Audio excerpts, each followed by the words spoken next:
Les abeilles pâtissent donc elles aussi des fortes chaleurs, mais pas toutes. Les hautes températures font mourir certaines plantes, mais d'autres végétaux se développent mieux dans ces conditions. Tous les apiculteurs ne sont donc pas logés à la même enseigne. Reportage dans la Marne, Marjorie Lemeur, Ophélie Perroux. Il n'y a rien du tout, voilà. C'est vide, de chez vide.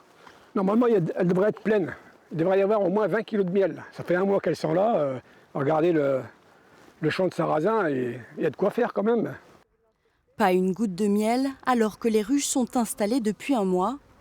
Avec la sécheresse, très peu de nectar dans le sarrasin, donc difficile pour les abeilles de butiner et de produire dans ces conditions. Avec une chaleur pareille, il y en a un petit peu qui vont chercher du nectar. Les autres, elles sont dans la ruche et elles sont en train de ventiler pour refroidir la ruche parce qu'on atteint des degrés incroyables à l'intérieur, quoi. Et donc elles ne vont pas chercher le nectar. Ça fait que voilà, ça ne travaille pas, ils sont à l'intérieur. Siamet Graine perd 30% de sa récolte habituelle cette année. D'autres apiculteurs ne souffrent pas de ces températures caniculaires, bien au contraire. Romain Attier a installé ses ruches à moins de 3 km de ce champ de luzerne.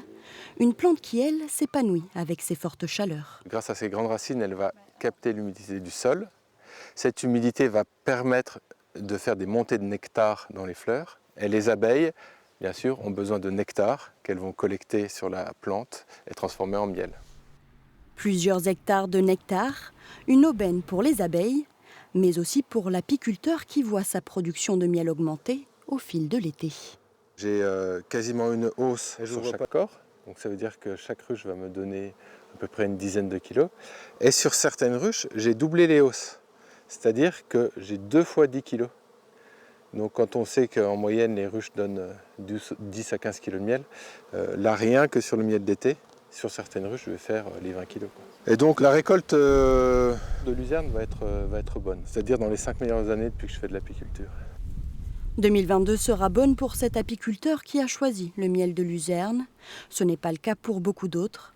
2021 avait déjà été une année noire pour l'apiculture française.